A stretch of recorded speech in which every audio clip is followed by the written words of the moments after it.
just going to check my phone. This guy over there, sorry mate, you snooze, you lose. What did you see that was cool? Wow, look, this guy, they gave him a free beer. Pretty good, isn't it? That's a really great sort of summary of this conference so far. One person who's forgotten everything, which hasn't taken a picture of, and another guy who's been chugging free beers. Are we yet ready to go and see the live thing on stage? Okay, well look, there's lots and lots of people who are coming up. It's going to be really exciting. I'm going to go and welcome the moderator who's going to be doing it all. So please, from the World Economic Forum, put your hands together for Alex Rodriguez!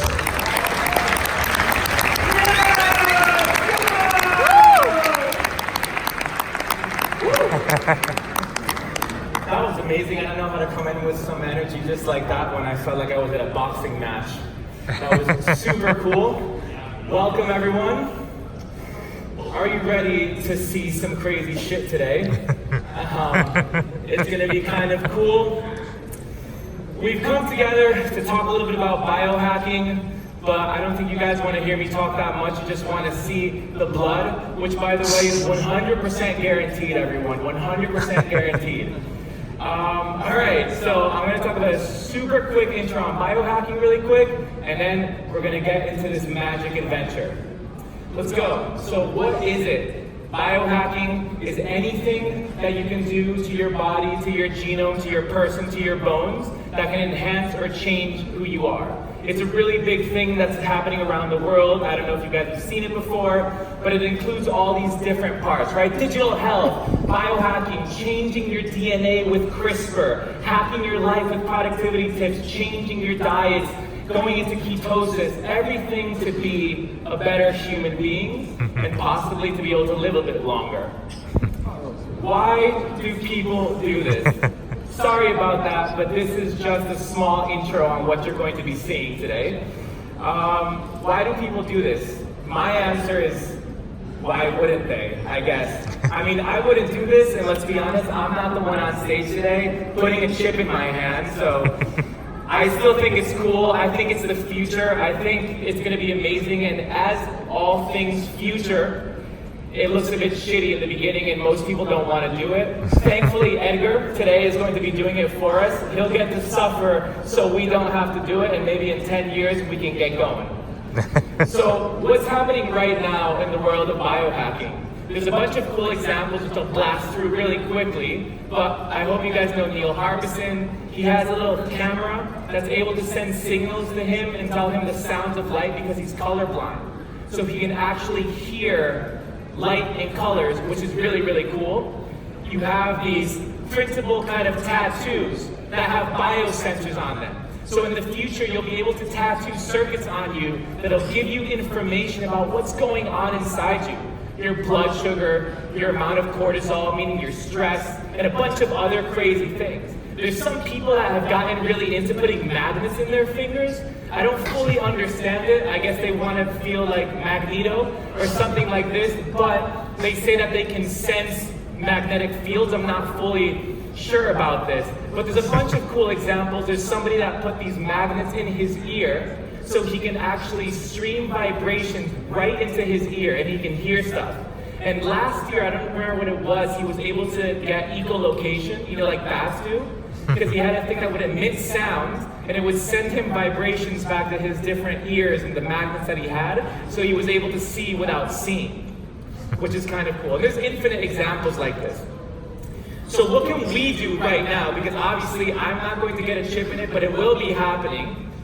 There's a bunch of different technologies that you can use to hack your body right now, from the most simple, like blocking the blue light in your eyes, right? I don't know if you've ever heard of this, but the blue light in the computer screens, it disrupts our circadian rhythm. So you can buy glasses that block this out so you can have a normal circadian rhythm. This is already pretty commonplace, but there's a bunch of cool technology that allows us to hack our brain waves so we can put things on that can help us meditate, they can help us sleep, they can broadcast electromagnetic waves into our brain, so our brain adapts into those states and starts doing these things. It's honestly a crazy world of technology that we live in. So what does the future of biohacking look like? These are a couple really crazy cool examples of what's going on right now. But there's a company called Second Sight, and they're making a bionic eye, kind of a cyborg eye, and they're able, partially for the moment, to restore sight to the blind. Right now they do it by integrating a small little chip into the retina, and the person wears some glasses and they're able to see shapes. But in the future, they could be able to see again with a cyborg eye and maybe zoom in or record. I don't know. The possibilities are infinite. There's a company called Kernel, which are making chips that go into your brain, and right now they're doing it to help patients that have dementia and other things like this, but in the future, it could be for us to store, download, or even save memories. So many cool examples of what's going on. But what are we doing today? This is why we came. I don't know if you see in the bottom of the picture, there's something the size of a grain of rice and what seems to be a very thin hand. Well, this is what we're going to be implanting in my friend Edgar today, who is the willing host. This is a near frequency communication chip, something that's very similar to what's inside your credit cards right now. And by implanting this chip in Edgar, we're going to be able to have a bunch of functionality. He's going to be able to put his credit card on there. He's going to be able to put the keys to his house, maybe the keys to his car, or even identify himself in the future. But without any further ado, let's just do this, right? All right. So I'd like to welcome everybody up first. So we have Ghislaine. Could you come up? Hello. All right, so I'll be welcoming people up on stage as it goes. Woo! Thank you. Hello. All right, hello, finally. Very cool. Elaine, why are you here today? Because I'm actually very interested in how we can actually start to use our bodies in their natural forms. So we can dance and move around without any wearables, any headsets, and I think implants is one of the ways it's pointing to that. Hell yeah. And Elaine will be helping me not feel super awkward on stage by myself while all this weird stuff is going on. All right, so Edgar, can you please come up? Woo, can we welcome Edgar? Thank you. He doesn't know what's going on. Edgar is the willing host today, who's going to be doing something very cool to his hand. And now we have the implanter, which is Desi. Desi, can you come up, please? Desi there. All right, this is a slow process, but I see that she's getting ready for this. All right, so what are you excited about today, Keelan? I think we're at a very important stage actually, and particularly here at 4 years from now, you know, we've got the chance here to talk and look ahead. And with all the changes that are happening around us, with the amazing opportunities being offered by augmented reality and mixed reality solutions that are starting to occur, we need to start to look more at how the body is the center of all this and how this technology needs to work more deeply for us. And implants is one of the ways to look at that. All right, wonderful. Daisy, you'll tell us when you're ready for this to happen? Nosy face? Yeah? Okay. Nice. As she's putting on her gloves, and I assume that Edgar is getting every more and more nervous every second. To tell you guys that he put lidocaine cream on his hand so it wouldn't hurt him, but they've assured us that it's just a small prick, although he needed to prepare himself a little bit. So, what's going on? Hands numb now, yes. Yeah. No, not quite. Oh. I'm super excited about this, everyone. She's my friend, and I do want to see a little bit of blood. So this is going to be really cool. Okay, so you said you've seen this before, right, Ghislaine? So I have, in fact. What is the future of this? What does it look like 5-10 years from now? I think we're looking at a point where perhaps the 18th birthday present of 4 years from now is actually an implant. I think we're looking at the possibilities, and already actually Swedish Railway are issuing to businessmen implants. They have a choice to have that instead of their season cards. We're seeing implant parties happen across Europe.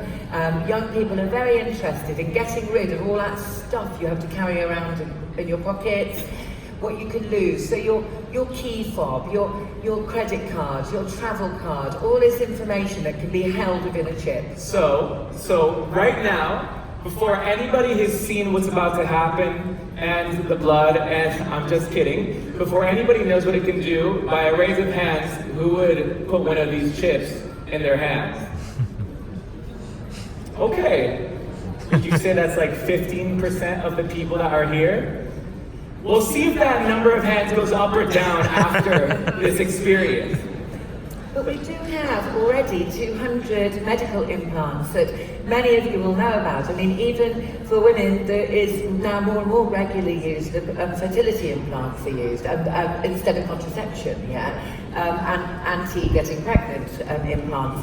And those are very simple implants, but there's a lot of very specialist ones, so like the deep brain stimulation ones, which are used for motor neuron diseases, Parkinson, and muscular sclerosis. So we are already using implants a lot in medical, and many of us have implants for our teeth. That's a good last point. So this is what I'm imagining. I'm imagining that right now, the chip that we're putting into Edgar is just a normal near-frequency communication chip. It's able to hold very basic amounts of data, not super high levels of encryption and all this cool stuff. And it's basically just the same as having a card, one of these key cards for your office or something like this. But I'm kind of seeing that a few years down the line, you could have so much stuff on this, right? Like, what if you had some sort of biosensors in this? What if it could tell you your blood sugar as you're wearing it? Or what if it could tell you what your body is doing? How much melatonin is in your body right now? Is it a good moment to sleep or isn't it? Are you very stressed or are you not? Do you know all these amazing things that could be happening? She's rubbing her hands together, so it seems like this is going to happen. Are you... Are we going to do this? Are you ready? I'm super excited. Edgar, are you ready? Woo! Okay. Let's be honest, this is me just talking a little bit because we're all excited to see this. Oh, they're gonna get it super zoomed in.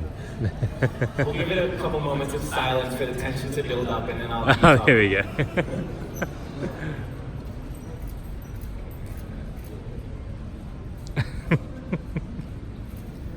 Shit, I'm nervous. There's a drum roll. Not yet, but I'm planning it, and I'm working with a friend who's an chip implanter. I'm just talking to her now about what to do, what I'm going to choose to have, what data hold on it. Yes, so. What would be the first thing that you would put on it?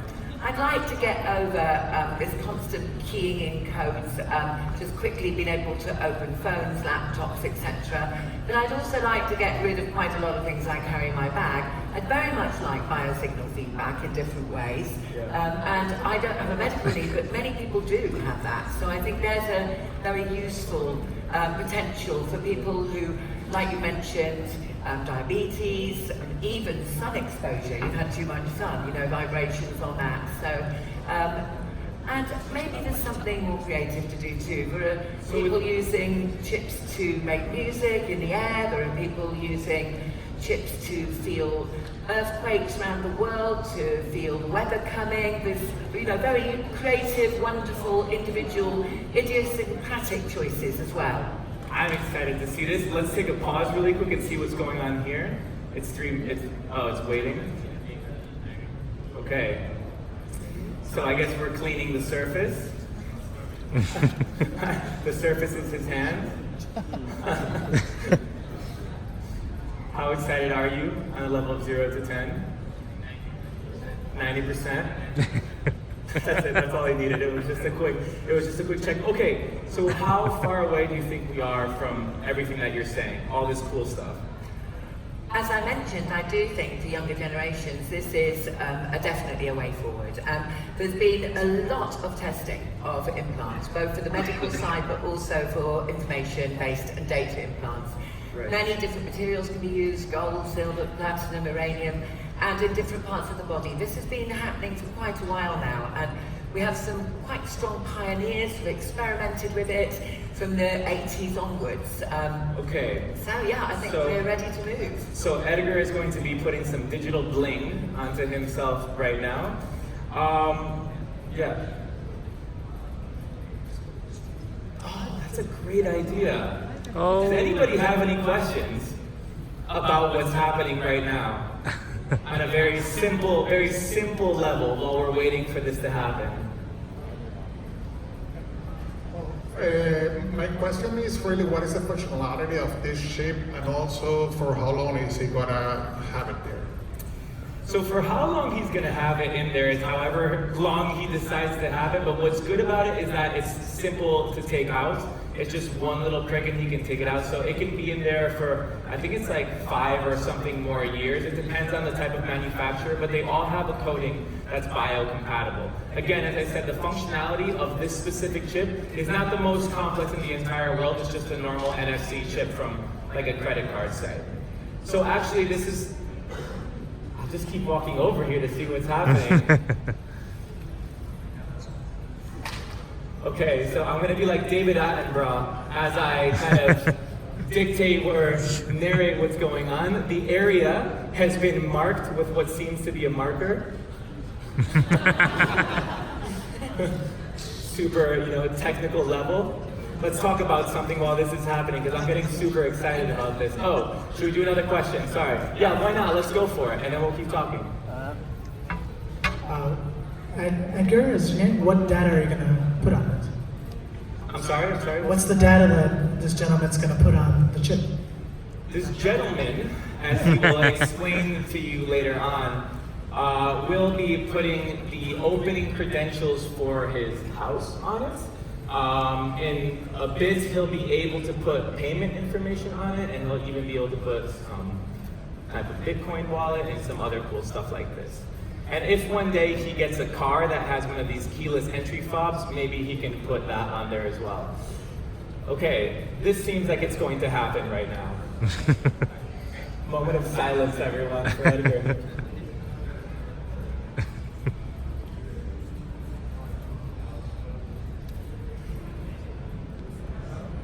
Okay, so can you see it? Find that angle. Oh no. They're not gonna freak out. Oh, there we go. It's magnified, guys. It's not that big. Okay, Still. so the syringe is about the size of 2 times the needle that they use to. Oh, it's happening. Okay.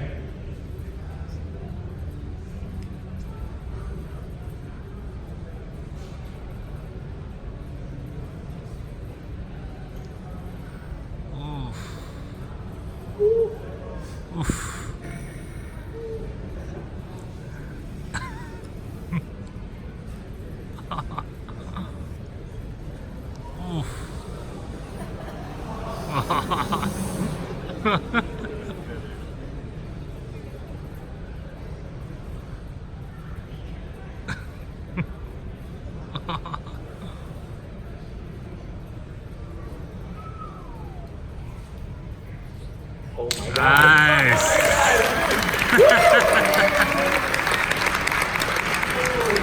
Keep it going for Edgar. You really held up like a champ.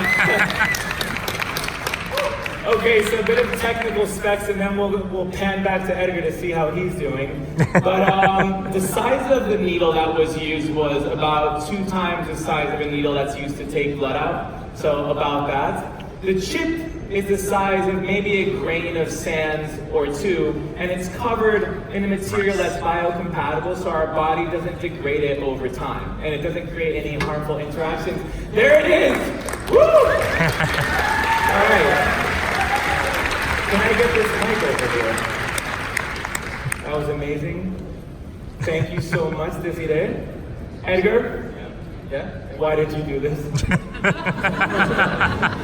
Now that it's done and you can't go back, why did you do this? I did it basically for two main things. First, because it's super, for me, very useful because I have a domotic house. I can open the door at the same time that this is the key of my house. It will be the key of my house. And secondly, because I can withdraw it very easily, simply making a little cut and pressing it to bring out. Woo!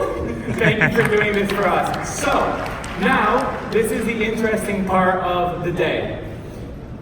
We're gonna do, you know, like in these cooking shows where they're cooking something and they're preparing everything and then it magically goes into the oven and literally 20 seconds after it comes all baked and perfect? This is what's happening right now. We're gonna do a quick switcheroo and I'm gonna tell you why. It's because when you put the chip into somebody's hand, the tissue around it becomes inflamed for about 48 to 72 hours or something like this, so it can't be programmed on the spot. However, we already prepared this for you like a cooking show, so we already injected it in somebody, and we already programmed it with the necessary payment information. Pau, can you please come up onto the stage? Thank you very much. Woo! All right. Here's the cake. So, right now, this is what's going to happen. We've programmed the chip that's inside Pau's hands to have all his necessary payment information. In this case, his Bank Sabadell account. Bank Sabadell have created a point of sale kind of system just because simply we don't have the normal point of sale thing that they have outside, so it's a virtual point of sale system. And what's going to happen is that Edgar is needing money from Pau, so he's going to say, hey man, you owe me 15 euros. So he's going to put his phone next to Pau's hands and he's going to take that money, direct deposit into his bank account. So this is the app right now.